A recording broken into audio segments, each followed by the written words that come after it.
So I'm Daniel from Connected Railway, but I'm boots on ballast and have over a decade of experience of the pressure and the stress from that industry. Yourself? And my name's Emily. I work at Benjamin Grace Recruitment. However, I'm a work psychologist within the recruitment sector, so I look at what the behaviours and skills are, and we work mainly with white-collar workers.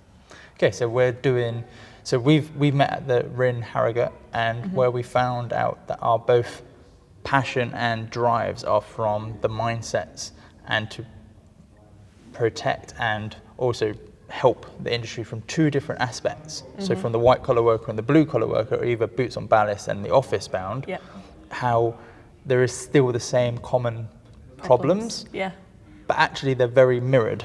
But how do we bring them together and help the industry as one? So that's where, I guess, how this conversation came about. Yeah, definitely. So let's start. Fatigue. Fatigue is a big one in the railway at the moment. Yes.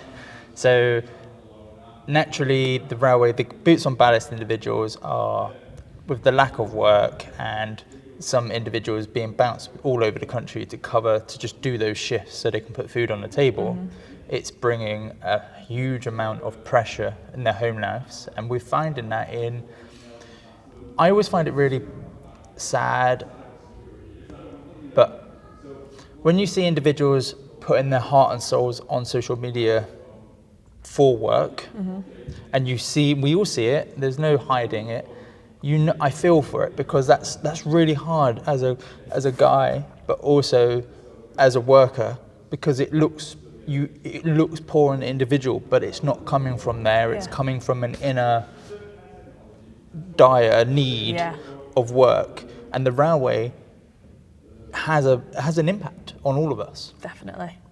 And obviously from the white collar work, there's a lot of people moving around jobs at the moment and changing companies, which obviously has its own mind of its own. Definitely. It's at the minute, especially we're finding within commercial, there's a massive gap within commercial.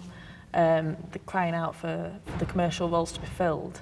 However, there's nobody there to fill them, and so it's kind of a knock-on effect within the boots on ballast guys, because they're not getting the work in, they're not negotiating contracts, and people cannot turn up to work if there's no jobs there.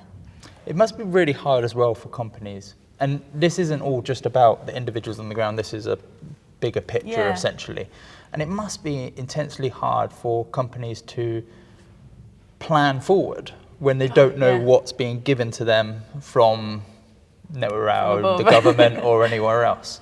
And it must be incredibly hard, because their job's to keep everyone in line and connected essentially.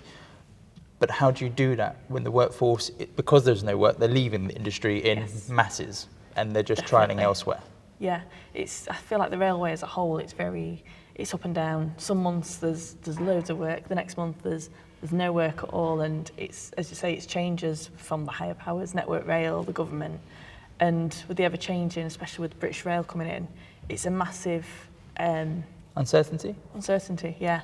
People don't know what's around the corner. It's scary, and so it's almost as if people crave stability, especially at the minute with the cost of living crisis and everything going on in life.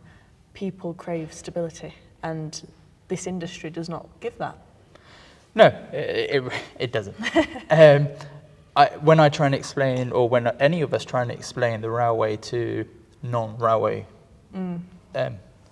individuals, they don't realise how much it is a roller coaster of work, and that's why the mass of the workforce is subcontractual, because you can't have everyone on paying pensions and wages when the work goes down, and etc., etc. So that's why the workforce has to be, or the majority of it has to be, subcontractual. But the staff in the office can't. They're not subcontractual. They're generally permanent. And how do you manage that requirement and need as a company, but also keep people motivated, engaged, and skilled? Yes, that's it. It's a difficult one. It's very difficult. There's no black and white answer to that.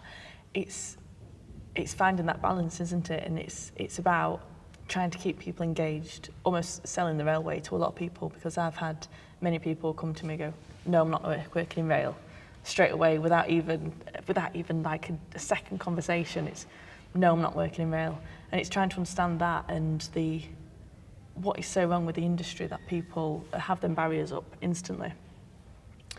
And especially within the office jobs and the commercial roles, as I've spoken about before, and why it's so difficult to get people in, there's just not that much experience out there for what we need.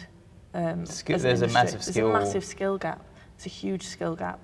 And it's about kind of growing people from the very start rather than trying to find them at senior roles. Yeah. Where we're now kind of grasping at straws because, the work's been really low at the minute. We've not had a senior in, and now all of a sudden the work come up and, we need a senior. And then the next few months after that, there's no work, there's nothing. So people can't grow within the industry as much as what they'd like to, whereas in other industries, I'm not going to say which ones, there's that stability and there's that growth that's linear for them. So I see it from a different perspective of boots on ballast, and coming up I'm signalling, so coming up in the signalling world, the railway is notorious of not wanting to share knowledge because they're worried about the next generation. It's been like that for the whole time I've been on, but you speak to anyone in rail, it's continuously no one wants to share knowledge because they're scared of prospects. And now those individuals are retiring or coming towards the end of their career, and the generation that's in the middle now, I would say probably my generation and one just above it, we're now the knowledge base, and there are skill fade areas because we're here in the great museum, but equipment changes. So you have skill fade on the old equipment that's been faded out, but it is still in some places, like in the signal boxes and everywhere else of the country. But how do you, those individuals that have those core knowledge, they're also they will be leaving in the next 10, 15 years of knowledge, but the ones that are coming up, they're learning the same equipment that's going out. And so there's a whole continuous change. And the railway is essentially boots on ballast. How do they get that information? And we have a horrendous experience being boots on ballast on training. And no one knows how to get into other aspects of the railway career, because people see railway, they just see trains or tracks or just that essentially. But you have so many different disciplines and career paths and a whole career tree, but no one knows how to get into the others. So then you also have that skill issue. So yes, the railway and the bodies that come with it are pushing for upskilling, but that's just a banner and a flag waving exercise when you're not actually given the tools to the training companies or to the industry itself, in my opinion. Of course. No, it's The skill fade is there. And there. I think everyone is trying to figure out yes, we know it's there, but how do we change it? But I don't think this has happened in the last year or in this control period. This has been the whole time I've been in rail, and it's been there for many, many generations. And I think it is continuously been a problem that no one is really addressing. And now we've come to that cliff edge, and when we do go on the linear and we start seeing more work coming in, what are we going to do then? No, it's a good point to make, really, because I find as well a lot of when people are recruited within rail, they're always asked for rail experience. What is that? Why do they want rail experience? What are the skills? What are the behaviours? And that's what me as a psychologist, that's what I look into. What skills and behaviours do they need to have rail experience? And what other sectors can we draw them from? What is the other sectors, if you don't mind? Like, what would you think would be? So there's infrastructure and manufacturing, gas, oil, nuclear, because the energy sectors. The energy sectors, yeah. So the kind of fundamentals of rail experience is what I've kind of found out through the years of working within the sector and meeting many different people throughout is it's a safety critical environment. There's strict time pressures, and that is a lot of the energy sector, as I've said. They have some very similar core competencies within that and behaviours, and that's something that we can draw from. We can almost learn, instead of it being the rail sector, energy sector, and everyone's different, separated. We could maybe learn from each other and come together to understand how to address the peaks, how to address the troughs, and it's something where we need to learn and move on from, because the railway, as we know, it's expanding, it's the skills gaps. It's changing, yeah, every day. There's new things coming out, and that's something that we need to address, especially with the skills gap, as you say. Yeah, it's a big. Do you find with the skill gap that individuals are being put in positions that could be, they shouldn't really be in those positions to start with? Okay. Too many times. My role before this, I was a work psychologist within the wellbeing, within the rail sector. And so many times I saw engineers, because they're a competent and good engineer, the next step within their career they'd see is a manager, a team leader. However, they didn't possess the skills of a team leader, of a manager. They possess the skills of a good engineer. And people are moved up, they then have the extra time pressures when really they don't want to be a manager. They want to just stick to engineering because it's what they know, it's what they're good at. And it affects people's well-being so much. And that's something that we need to talk about more, people's personal well-being, because it's not spoken about enough on the railway. It's not to generalise, but it's typically older white male. And that's something that we kind of need to overcome and overaddress. Men sometimes typically aren't good at talking about the feelings, about their own well-being. Culture in the railway. Yes, that's a big one. You can train the skills, but your mindset is shaped by the culture of the business that they're working in. So what I mean by that is, to be able to do a job, your SMT, to be able to do your job, you have to have the competencies, you have to have the skills to practically do the job. However, your mindset to complete the job is actually influenced by the culture of the business that you're working for. And by that I mean the culture of the business needs to align with your values, what you stand for, what you want.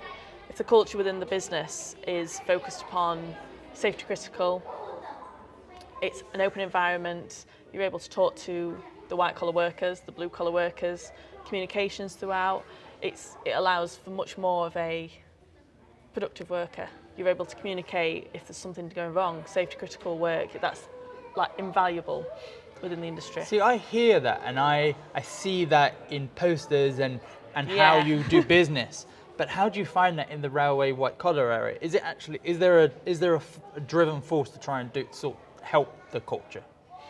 Yeah, do you know what? It's becoming more and more apparent, I think, and culture is being spoken about more and more. It's something that needs to be addressed and need to understand, is what organisations say the culture is it actually reflected within the workforce? Do the workforce believe that the culture is what it says it is on the tin? It's as simple as that, and that's kind of the work that I'm doing with some companies. So I'm doing cultural analysis. So I'm going to go in, talk to many different levels within the business to understand what is going on, not only in recruitment, the onboarding process, communication with line managers, management styles, exit interviews. It's a whole bag of everything, and it's something that I'm quite passionate about, if you couldn't tell. But then from the boots on ballast perspective, yeah, the culture there is completely different. And it is very much as we touched on before, like you have people from different backgrounds, different skill sets, different mindsets, all coming together to get the job done and have our skill sets on them. But the culture on track, it can be intimidating, it can be pressurized, it can be time restricted. Yeah. And then also on top of that being safety critical. People's lives are in the line, and anything can go wrong on track, and trying to get emergency services to you a mile up track is, so we're even heightened on that. But then you comes to the pressure of pushing people past, and that's where a poor part of the culture, or some areas of the culture within RAW, is we're pushing individuals past their comfort or past the job comfort to get tasks done. Yeah. And how we address that. And that is where my struggle and trying to address is the difference between the office and the boots on ballast individuals, and that very small, thin and fractured communication channel between the two. Because if you don't have the culture in the company that supports and rewards and gives that comfort to the individuals, Yeah. that's not being fed down to the guys on the track 100%. or the individuals on track. And those individuals on track, that culture is not getting back up. Yeah. So you have that yo-yo effect. And if the office is not getting their support, then that doesn't go down, and then you just have this yo-yo effect.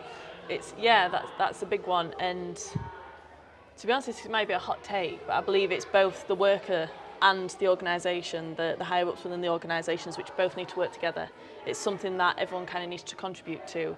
There's a term, psychological safety, I don't know if you've heard of it, and it refers to being able to speak your truth, being able to speak your mind within an organisation, in a container. A lot of places don't have it, I'm afraid, but it's something that I think as a collective we need to work towards promoting within businesses. So is that touching onto close calls? That's touched on to close Okay, calls, so I would know that as the close call system, Yes.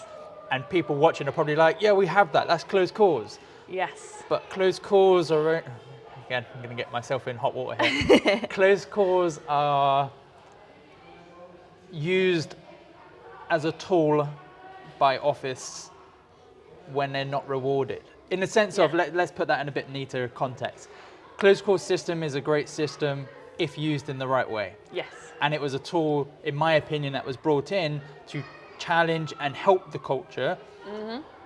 But the use of it is a negative. Yes. How have you seen it on your side?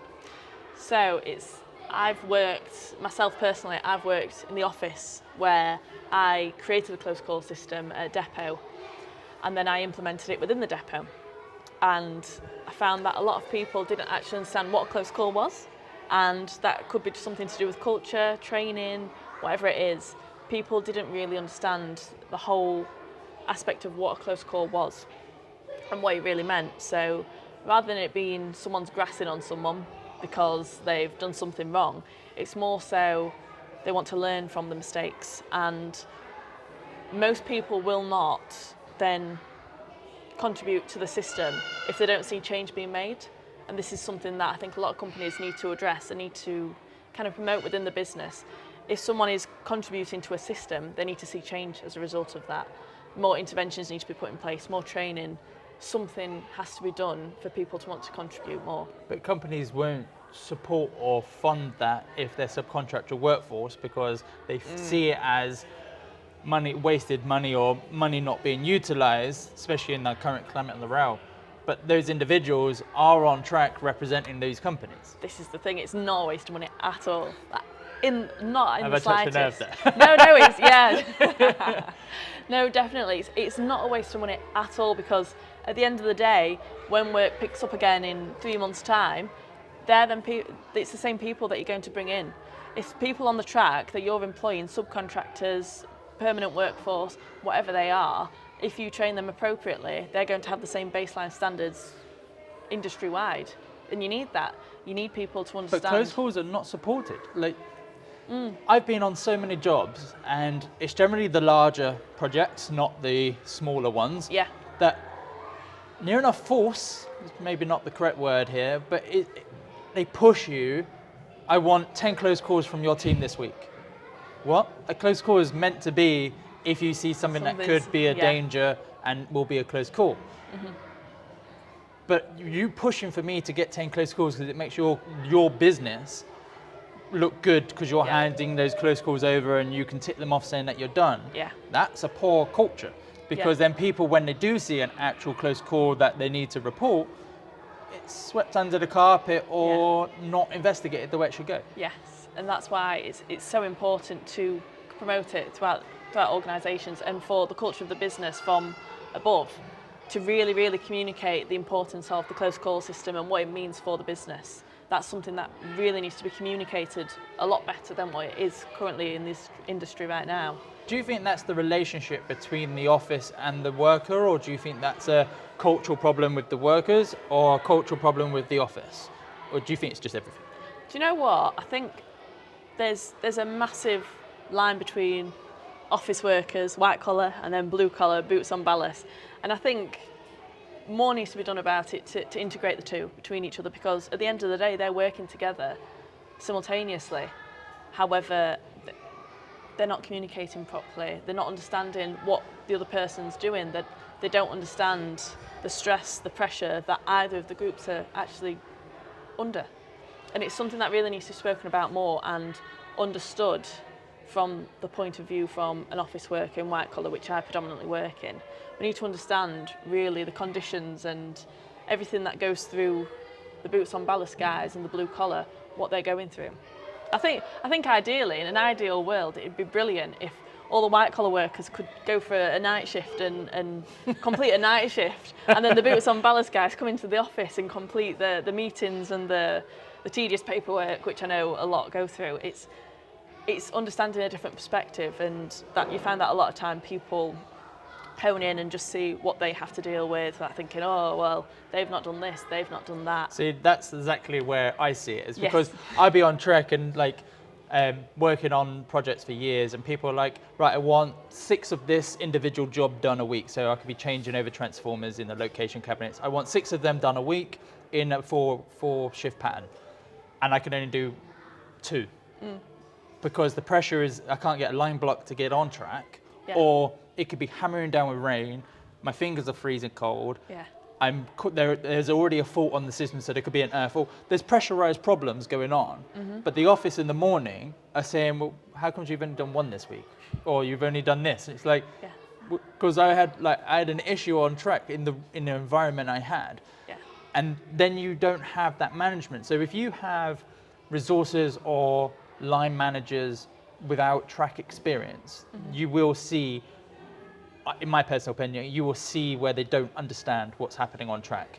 Well, because there's so many examples that we could give, but we know they're there. As an industry, we know they're there, and we know there is a core issue there. But then if you do see someone from an office on track, they're generally in bright orange, brand new high-vis, and they're spotted a mile away. Is that what someone from the office is out? But then they come from the mindset. So again, going back to safety close calls and safety critical roles, if like the individuals may see close calls different, because as a boots on ballast individual, what you from an office may see as a close call could be a tripping hazard. I've seen 100 of them already in the last hour. But you can't change those, and that's where when you say there's individuals that don't know what a close call is, what a near miss is, etc., because there's no guidance of common sense isn't always there. Common sense, we know common sense is a dying art, so we've got to really make it as simple as possible of what a close call is and what the results are, because a lot of people just see, well, I'm giving you a close call, but there's no action. And you touch base on that. It's like, well, we need results. And that results may not be, I don't know, it could be there's obviously a load of material over there that needs moving. Well, it doesn't get moved, but that's a close call because it's about to fall over and it could cause a bigger issue, etc., etc. So you go into this whole world. If things aren't done, then you have a bad culture. And I think that wraps up the cultural issues that we're seeing in our industry, and how we need to be more open about how we change that from both perspectives, and how we communicate. 100%, definitely. And it's, as I touched on, communication, it's a massive problem within the railway, because everyone likes to stick to the little teams, everyone likes to stick to, well, I'm a blue collar, they're a white collar, what have they got to worry about? But what they're not seeing is all of that, the manager's breathing down the neck saying, I need results, this needs doing, this is costing us this much. And so you get that pressure down the line, and ultimately it's the guy, the boots on ballast guy, that is getting the, oh, well, you haven't done this, you haven't done that. But there's pressures all throughout the system, and it's not communicated well enough to understand that there's pressures everywhere within the railway. Everyone's under time pressure, everyone's under stress, and it's understanding everyone else's point of view within the industry and being a little bit more sympathetic and empathetic sometimes within all systems up and down the chain. And it's a real problem within the railway, I find, because... But it's a great place where we can start to talk about it. Yes, 100%. I don't know how we change that so quick. Not a clue. But it's always a good point to start and be open about that there is a cultural issue. And we need to address it or open the doors of conversation. So you find a lot with railway, within the railway industry, people have the competencies, so they have the things off the checklist, so the ISOs, the 𝗍𝗡𝗍, the 𝗘𝗺𝗓 certificates that you need. However, people don't have the interpersonal skills needed for a lot of these roles. So a lot like managerial, leaderships, communication, as we've spoken about a lot today. A lot of them are missing, and this is such an important skill that people need to have within the railway, and the factors that come with the railway industry, such as the safety criticalness, the understanding the close call system, managing people, managing a team. It's something that really needs to be understood more within the railway.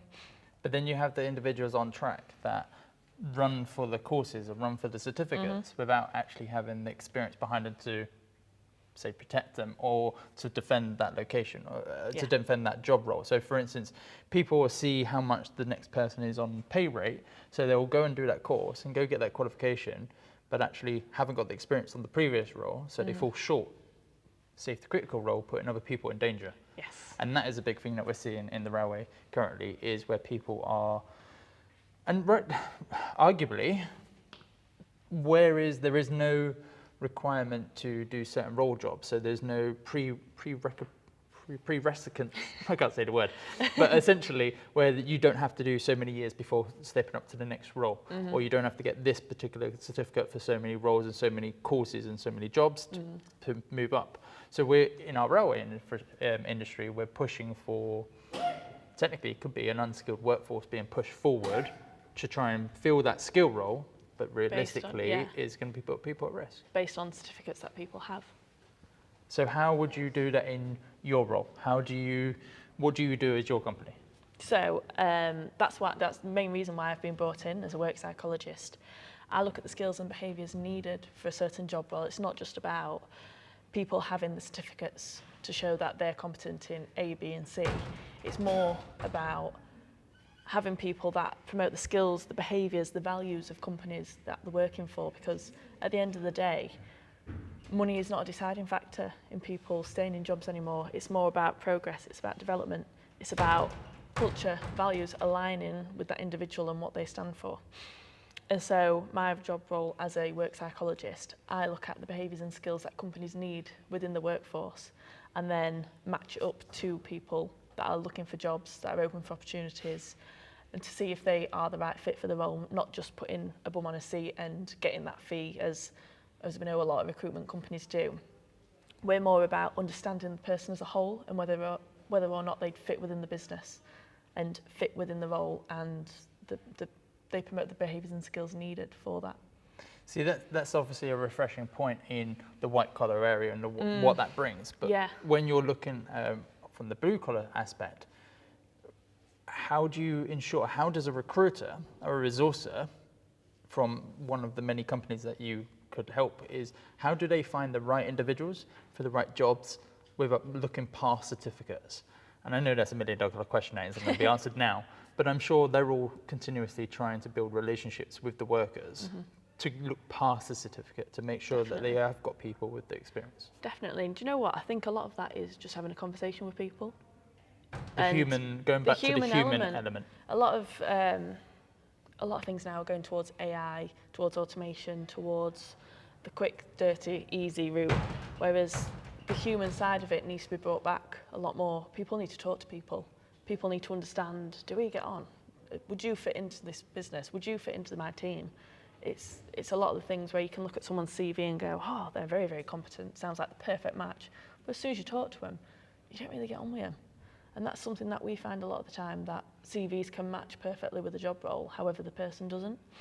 And that's something that needs to be brought up, I think, even more so now, is the human element, talking to people, understanding what people are like. So I would say as a railway infrastructure and industry, we have an element of, it's one very large, but also very small industry. It is large, but most people know each other, or it's a very incestuous industry, to put it straight. It can be that way. It's like your whole family is railway, aren't they? All the blokes in my family are all in railway. You're the first female in your family as railway. Wow.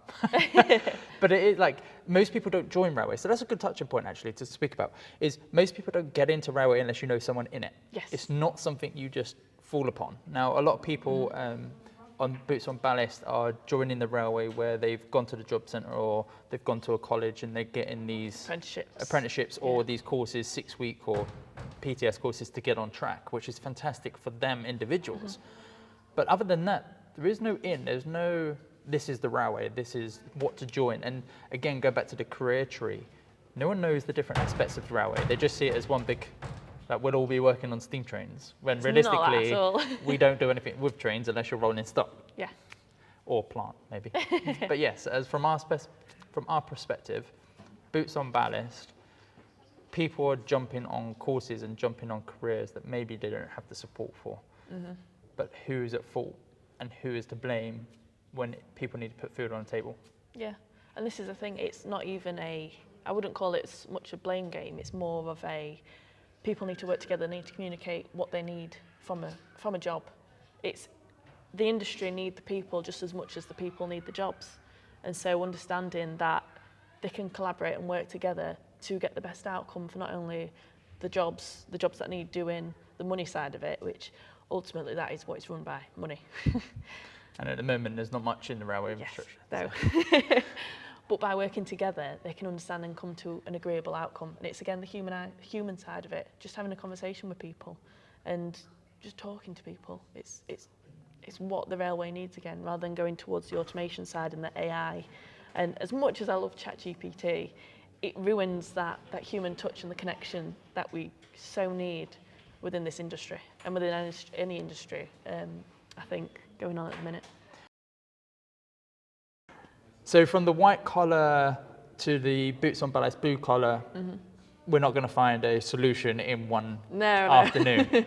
But it's been a fantastic approach and open mindset that a lot of people in railway have and want to talk about, but are also restricted in areas. So videos like this and talks like this allow us as an industry to be open and challenge the actual individual points that need to be spoken about that as an industry we probably don't do as good at. Yeah.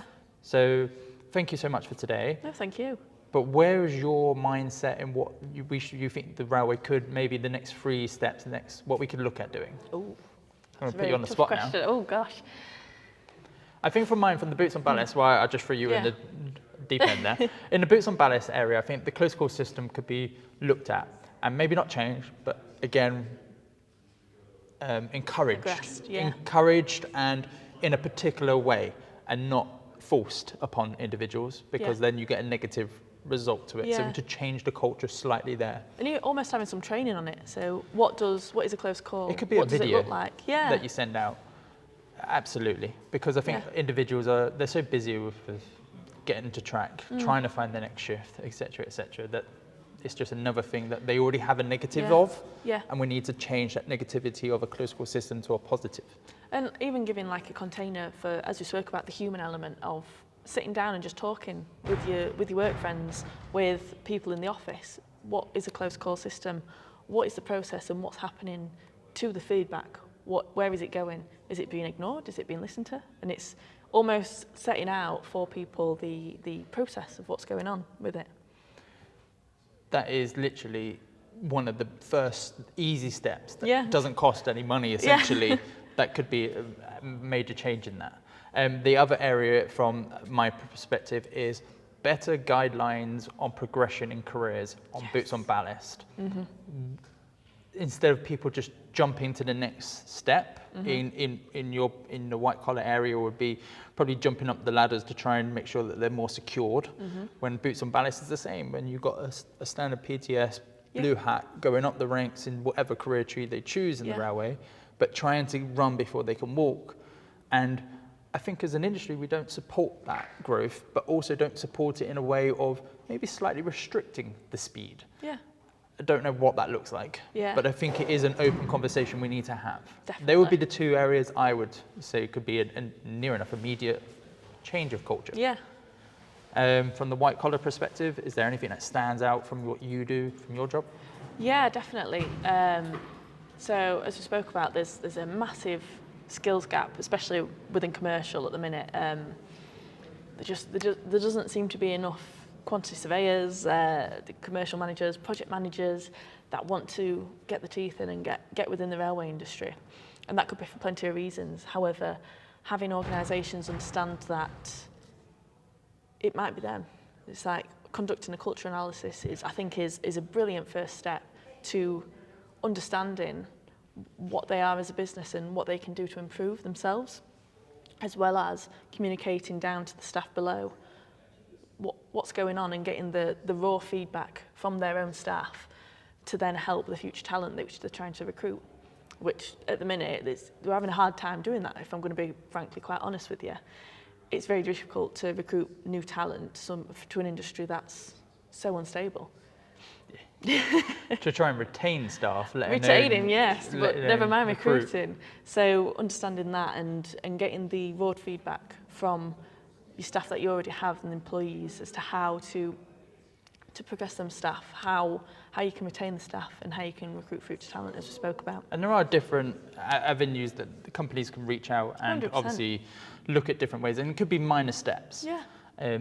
So from yourselves, do you want to do a quick one just to say what company you're from and just do a quick shout out? Yeah, so my company is Benjamin Grace Recruitment. We're a very, very small team. However, what we want to understand is not just putting bums on seats with recruitment, but it's understanding the skills, it's understanding the behaviours and what the company actually needs from an employee, not just if they tick the box of having this degree, this certificate. It's understanding the human themselves and the person and if they are correct for the role, not just competency-wise, but as a human, as we spoke about, we bring the human element back.